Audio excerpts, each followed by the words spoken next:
Everyone, remain calm. Yeah, that's how it always starts. And later there's running and screaming. Somebody talk to me! What is happening?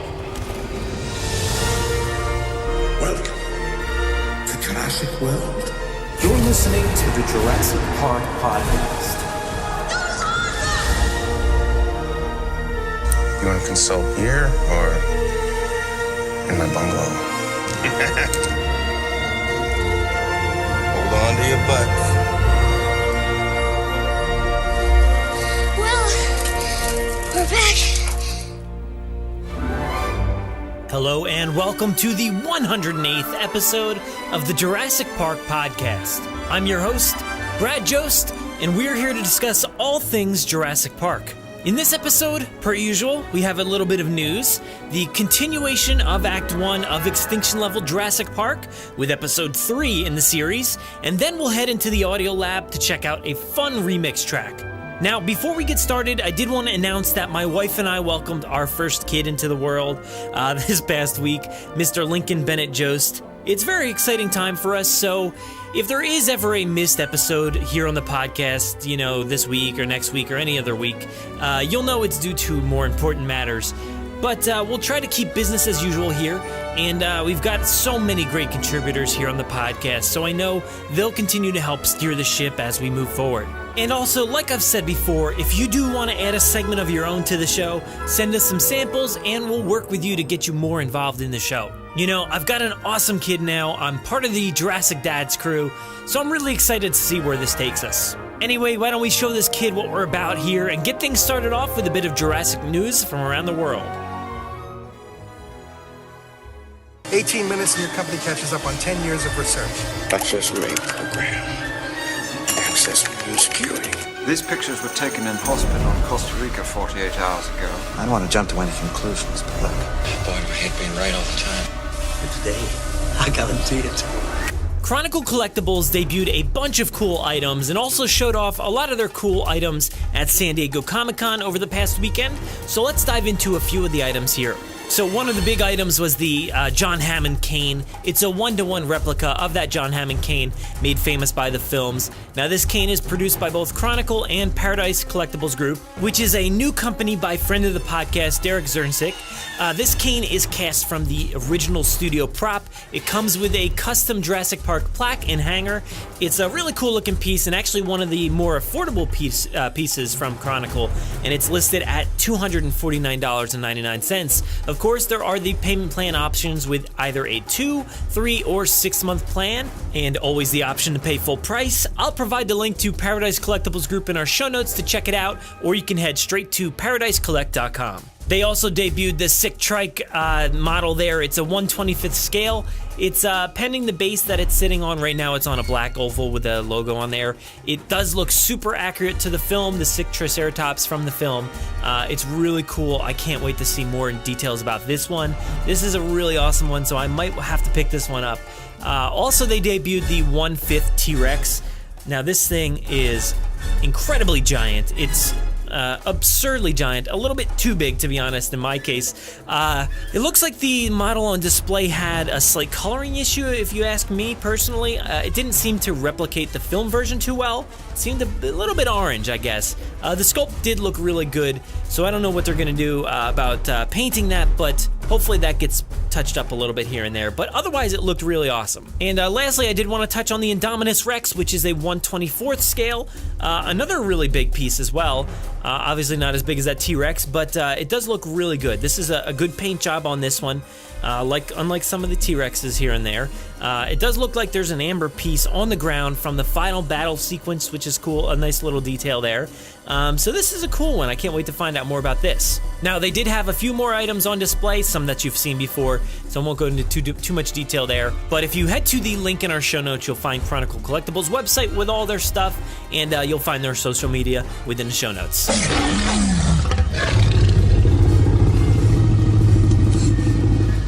So, it wasn't so crazy, was it? It now looks like the T-Rex may not have been as fast as we once thought. Hints are pointing scientists to believe that the Rex may have been able to only run/walk about 12 miles per hour, which is less than half the speed Hammond noted the Rex being able to run in the film. So according to the scientists' new models, the legs would have broken before they could reach any higher speeds. I feel so bad for them now. Ouch. But the new theories don't account for certain muscles or tendons, but the overall consensus is that it was not a fast beast like our films may have portrayed it. So let's consider a few things. As most of us do like to compare the real-life attributes of dinosaurs to their film counterparts, let's always remember that the Jurassic Park dinosaurs are genetically modified theme park monsters. So maybe the Rex could keep up with a Jeep that could only drive apparently 32 miles an hour. That's a little weird, but it is genetically enhanced in some sense, right? I mean, it had to have been. But it does lend to more credence of Claire being able to outrun the Rex in Jurassic World. The average human sprinting speed is anywhere from 10 to 15 miles per hour, so maybe Claire was a sprinter back in her high school or college days, or just a fast person in general, but also at some point, we do have to stop comparing the film creatures to real-life animals, That's just my theory anyway. For more information on the study by the journal Pure J, find the article from the Washington Post in our show notes. The voice on the abridged version of the Jurassic Park audiobook has passed away. John Hurd, who many of you will know as the father from the first 2 Home Alone films, has died at the age of 71 on July 21st. Now, Jurassic fans will know him from the Random House audiobook cassette with the 3-hour version of the story. It was certainly a beloved version by many, so Mr. Hurd will certainly be missed for his performance here and across film and television. Rest in peace, John. Oh, there it is. There it is. And now let's listen to the 3rd episode of Extinction Level Jurassic Park. Extinction Level Jurassic Park, Episode 3. Flight. It was still early in the morning when a black sedan drove through the security checkpoint at the New York airport, straight towards and stopping next to a small private jet. A heavy-set, muscled bodyguard, dressed in black, got out and opened the back door for their passenger, InGen's lead scientists at the time of the Nublar incident, under whose leadership InGen made their breakthrough, going from extracted DNA to cloning actual dinosaurs. They even included alterations like increased growth rate to get full-size dinosaurs in less than 5 years. Now it had become clear that not all alterations worked. 2 mechanisms, both to ensure keeping control of the animals, had gloriously failed: gender control and lysine contingency. They should have prevented the animals from breeding and making them dependent on human oversight. The San Diego incident had made it public knowledge that the animals were in fact breeding and very much alive on Isla Sorna, 4 years after abandoning the project and the evacuation of the islands. Whatever happened to Isla Nublar was still anyone's guess, although officially InGen had stated that everything had been dismantled after the Nublar incident. It wouldn't have been InGen's first lie to limit curiosity. A little disoriented, Dr. Henry Wu leaned back into the car to retrieve a small briefcase. Sir, if you'll allow me. I'll keep this on me, if you don't mind. Suit yourself. Please follow me, Doctor. Mr. Hammond is waiting for you inside. Squinting up at the sun, after some time behind the tinted windows of the car, Wu's sight slowly becomes adjusted to the light and he follows the man to the entrance to Hammond's private jet. The bodyguard beckons him to climb the stairs while he stays below. Welcome, Dr. And as soon as he steps inside the plane, he sees John Hammond. Ah, Henry! So good of you to come. Come. We should take our seats so we can take off. Get you a drink? Just water would be fine, thanks. 2 waters, please. Thanks. As John Hammond points Henry to his chair opposite him, so they face each other while flying, Wu, still a little in mystery, sits down. John, this is an unexpected pleasure. Why the sudden invitation? What is this about? I got a call about a disease our animals seem to carry. You know about this? Oh my. You mean the prion disease? John smiles in silence, but looks with a sharp eye at Henry at his response. Waiting to respond, now Eliza has returned with 2 glasses of water. Seat belts, gentlemen. Will there be anything else? No, thank you, Liz. You can Take your seat. Both men fastened their seatbelt and the plane started to taxi toward the runway, and Eliza moved towards his seat further back in the plane. As soon as John expects her to be out of earshot, he looks back at Henry. Of course, I tried to tell you earlier. You remember our early deaths. Early deaths? At the park, the animals. We lost our first animals pretty quick due to complications. We discovered the prions back then, and I tried to tell you, but you just told me to fix it. I never got to finish the cure. As the plane started to gather speed, both men stayed silent for a while, until the plane took off, the noises died and the plane leveled.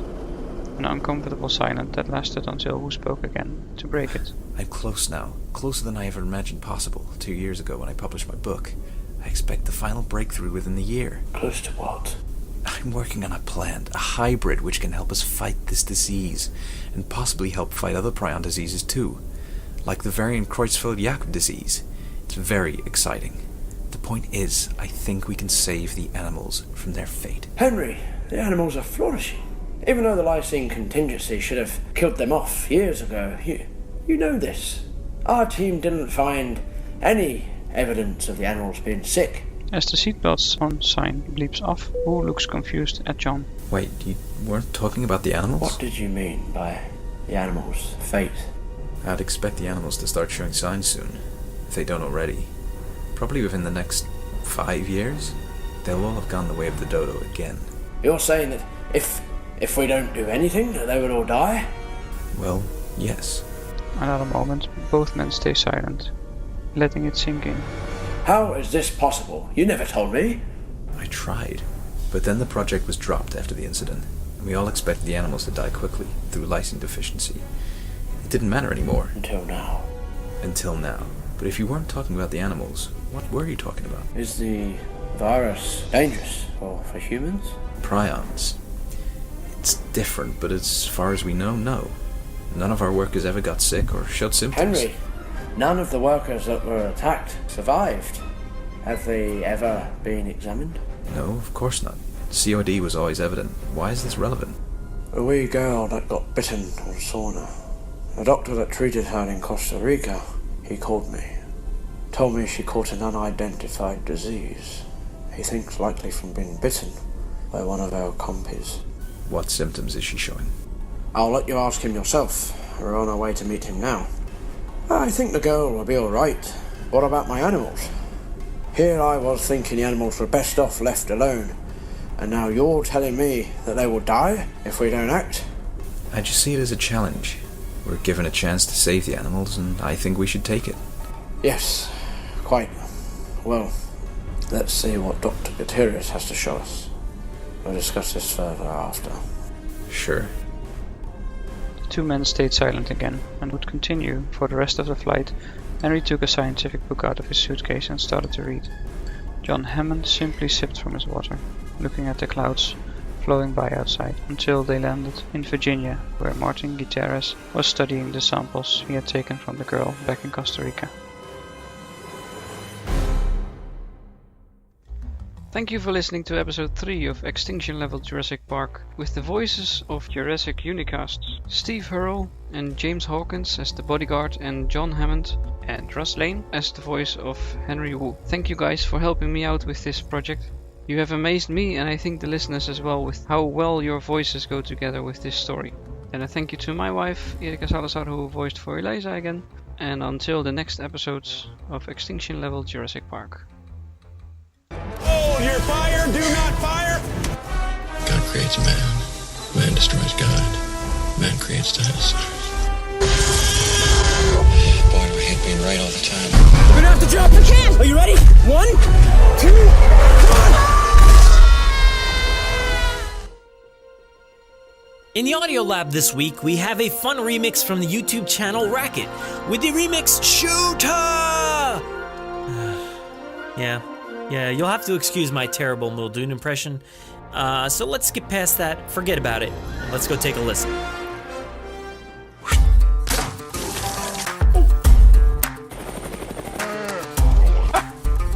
Here. I gotta do it. And now, from the side. We've got Dodson here! Now. Stick, stupid! Yeah, go.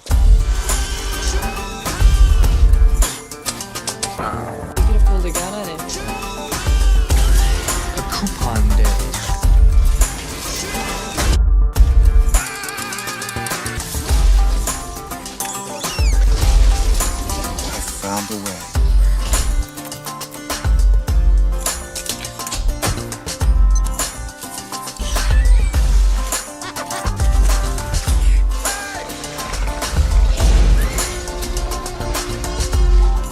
You never had lamb chops? I'll die. Hold on to your butts. Freeze! God bless you! We spared no expense. Run! No wonder you're extinct. He wants to hunt.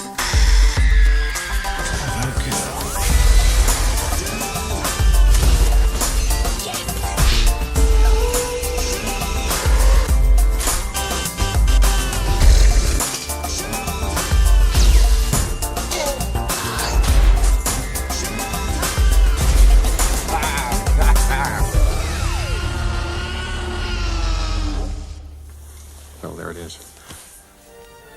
There it is. You know, I'm pretty much in love with any kind of Jurassic Park remix, so let's hope we stumble upon more here in the future. Great job on that one, everybody from Racket. If you want to check out their video, it's in our show notes. You'll also find a link to Racket's YouTube and Twitter in our show notes.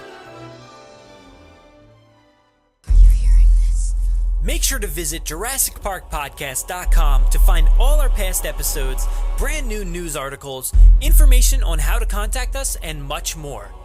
It's a great source for everything related to the podcast, and of course, Jurassic Park and Jurassic World. Head to JurassicParkPodcast.com and help us build a great community. Anybody hear that?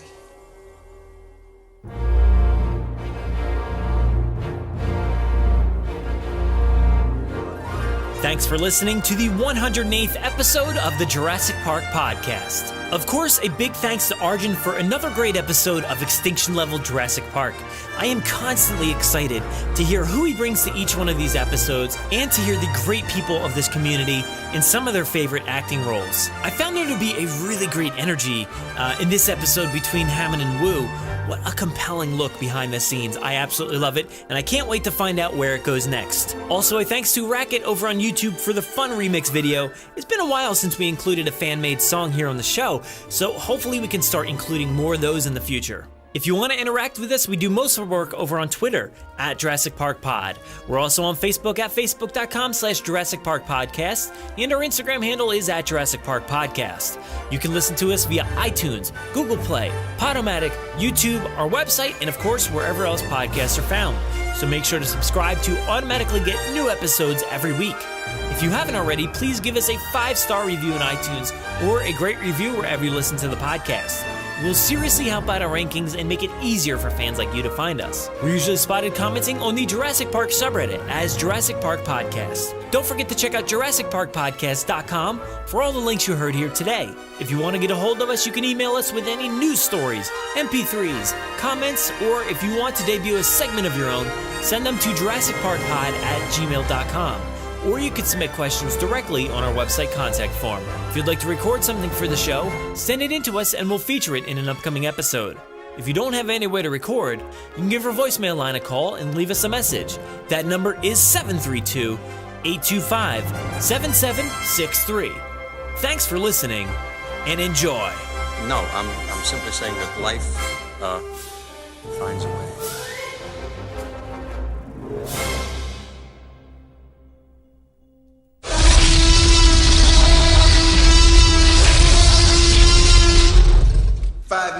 Drop what you're doing and leave now.